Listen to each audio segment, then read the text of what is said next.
Hey TFH and my personal channel, welcome to Rolling with the Homies. In light of everything that's going on in our world, we decided that we were going to do something new. My husband Matt and I are leaders at the Father's House in Orange County, California, and we always had in our heart to make a house a home. And so if you are tuning in, we consider you a homie. Welcome to our family.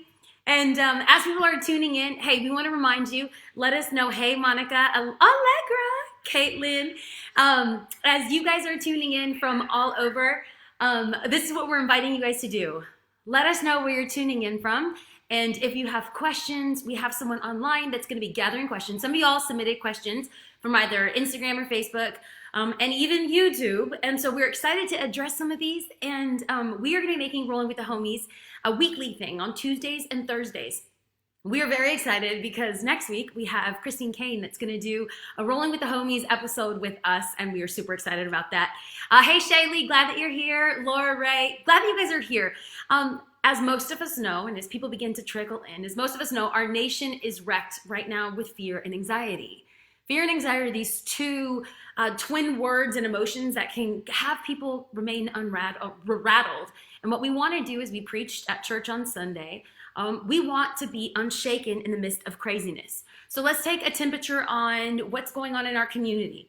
Someone by the name of Becca Marie from Ohio and California says that she's feeling anxiety because she's still called to work, even though there's no way she can control if people are sick around her. There's an entrepreneur whose business is 80% of their income, and they're dealing with fear and anxiety about the loss of their income. I feel you.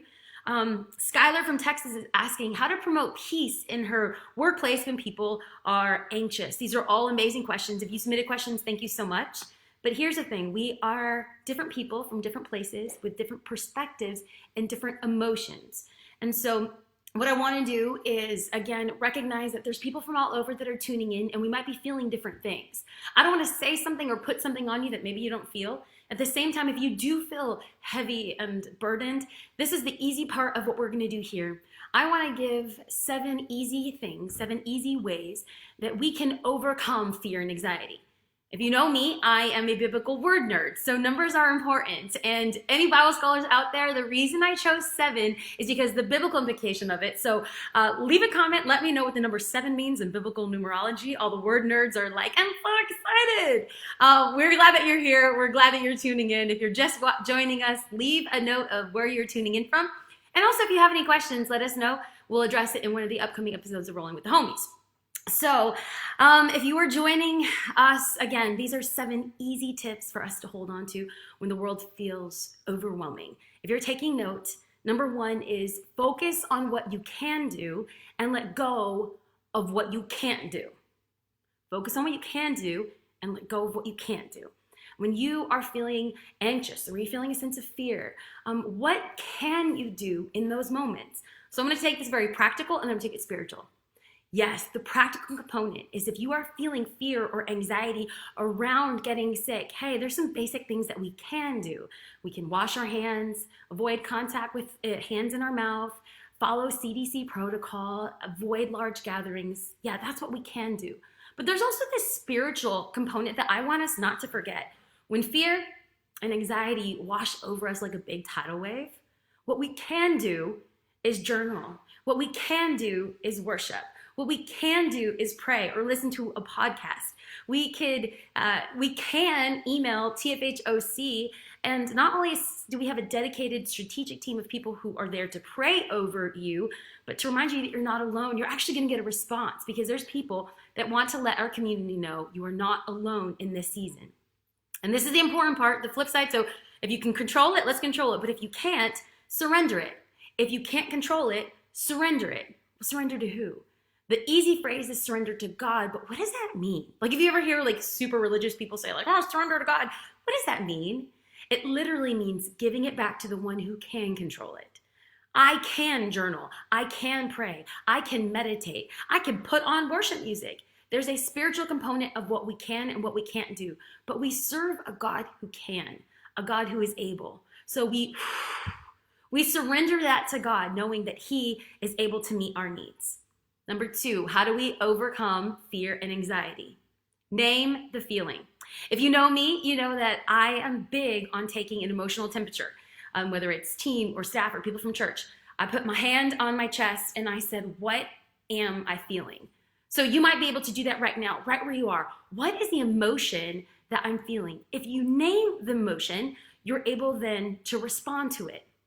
Someone asked me yesterday, oh, do you have anxiety? Do you have fear? And without thinking about it, I was like, no, I don't have anxiety. Because I think anxiety looks like a certain way. And what I realized is, no, I wasn't manifesting anxiety in like a traditional sense, but I was very short-tempered.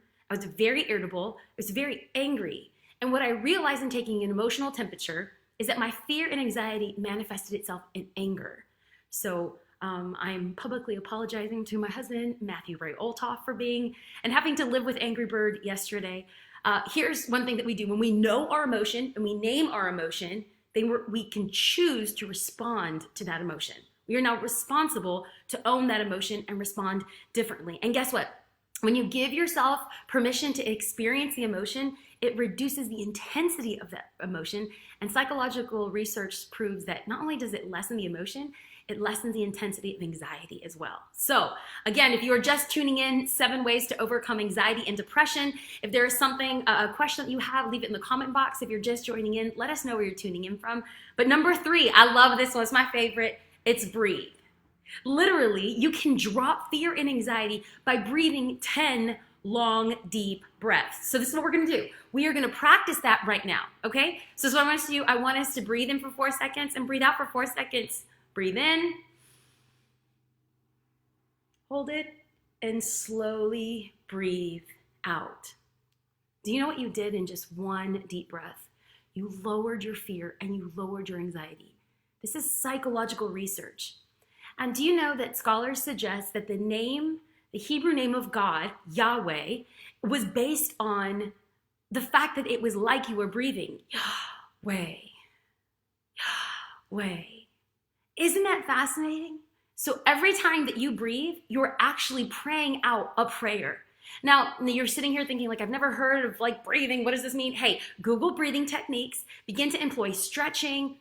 And there's also research that says not to wear high heels when you have anxiety because it's actually like lessens your breath. But like, listen, I don't care what the research says because I was born in high heels. I'm Latina. We're recording messages for church today, and you best believe I'm gonna wear some heels. So 1, 2, 3, and this is the 4th one. Will you limit your intake on news and media on COVID-19? This is very basic, but Isaiah says, you keep him in perfect peace whose mind is stayed on you. So I firmly believe, yes, research, be aware of what's going on, but then tune it out, let it go. Because if our mind is freaked out about data and reports and research, then guess what? Our mind isn't on Christ, our mind is on fear. If our mind is on fear, then that's when our anxiety comes back up. So number 5, 5th way to overcome fear and anxiety is, I know this sounds funny, but listen, set a time to worry. I know Matthew 6 says, don't worry about tomorrow because tomorrow has problems of its own. Yes, but I just need you to hear this for a second. From a psychological perspective, you can contain your anxiety by scheduling a time for it. So when fear or worry come into your mind, you can tell your brain, nope, not today, brain. Tomorrow at 3 p.m., I'm going to worry about this. Now, I want to be careful with our words of worry, but this is what I will say. Research shows that 70% of what you worry about today, you will not worry about tomorrow. So, hey, there's that. So what might be freaking you out today, you won't have to freak out about tomorrow. And for the 30 remaining percent, that is real. It's family illness, it's financial, it's finances, it's employment. Yes, those are things that you do have to deal with. But when we say and we strategize a specific time that we could deal with these problems, guess what? Our brain is geared in to strategize and to come in with problem-solving skills. So you give yourself an amount of time to stress out about it and figure out how you're going to deal with that. And as you schedule a time to worry, I'm going to challenge you to schedule a time to laugh. Do you know that research suggests that when people laugh, anxiety is lessened? So if you noticed, TFHOC and my memes and a lot of the people from church are posting comical memes. Why? Because Proverbs says that laughter is medicine for the soul, medicine for the heart. So what would it look like in the midst of craziness and chaos and all the other stuff? wait a minute, I'm gonna watch a comedy episode. I'm gonna download a funny meme. I'm gonna do these things. If you feel me, in fact, if you have a funny meme, leave it in the comment box, because you know those GIFs. Is it GIFs? GIFs? I don't know, either one, GIF. If you got a funny GIF, a funny GIF, go ahead and put it there so we can begin to schedule out our laughter. Number 6 is stay healthy. Don't hate me on this one. Like, we all know this, we need to be healthy, but are we practicing it? And I say this with conviction because on Monday, Matt and I went to the market, and when we came back, I was like looking at the groceries and I was like, I don't think we've eaten this many carbs since 2003, when my metabolism was high and I didn't have wrinkles, okay? But I realized that this is probably, everyone's kind of triggered with fear and anxiety, and there's coping mechanisms, and we want comfort food and we want to feel safe. Okay, you have a pass for like a day or two, but don't find yourself drowning in Jesus juice.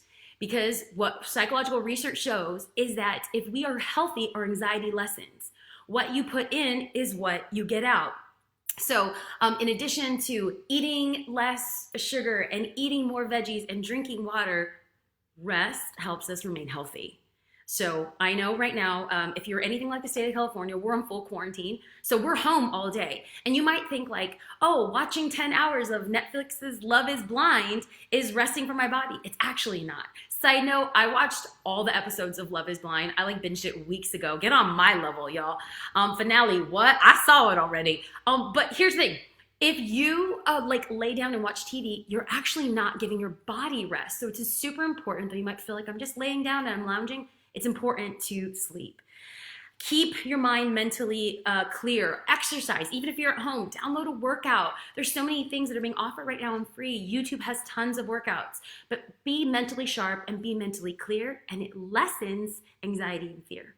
And lastly, 7, because 7, yes, is the number of completion and perfection. Well done, word nerds. I appreciate that. Is plug and unplug. Number 7 is plug and unplug.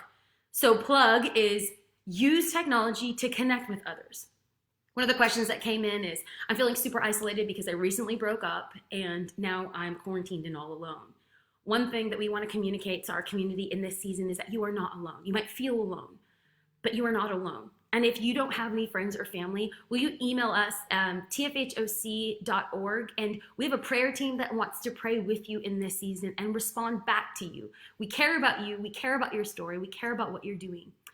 In addition to that, and under the plug is, if you are feeling isolated and alone, maintain those technological relationships.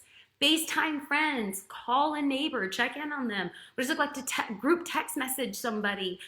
Use technology to remain connected. Remaining connected with friends and family, it actually lowers isolation and lowers anxiety. Be careful about who you're surrounding yourself in this season. If you're around someone who is very negative and very doomsday and it's causing you fear and anxiety, tapering back and pulling back might, for a season, might bring you a respite from some of the anxiety that you're experiencing. So that's plug into community, plug into technology, plug, and then I'm gonna say unplug. Intentionally unplug from those things that are taking so much of our time. Why is that? Do you know that anxiety lessens when you stimulate the creative parts of your mind? So when you cook, when you paint, when you listen to music, when you write poems, when you color, I'm talking like basic kids coloring book, guess what? Your anxiety lessens. I have cooked every day this week. Cooking is cathartic to me, and I hope that we recognize when we stimulate those creative aspects of our brain, our anxiety lessens. If you have any great tips that you'd like to share on how you've been able to lessen your anxiety and fear, we're a community that values conversation. So let us know what you're doing. If these tips and points were helpful for you, we want to know. Here's a recap of the 7. Focus on what you can do and forget what you can't do. Let it go. Number 2 is name the feeling. 3 is breathe, inhale, exhale. 4 is limit your intake of news. 5 is set a time to worry and set a time to laugh. 6 is stay healthy, and 7 is plug and unplug. We are so excited that you were able to join us. We love and appreciate you. Again, Tuesdays and Thursdays, 12:30, Facebook Live.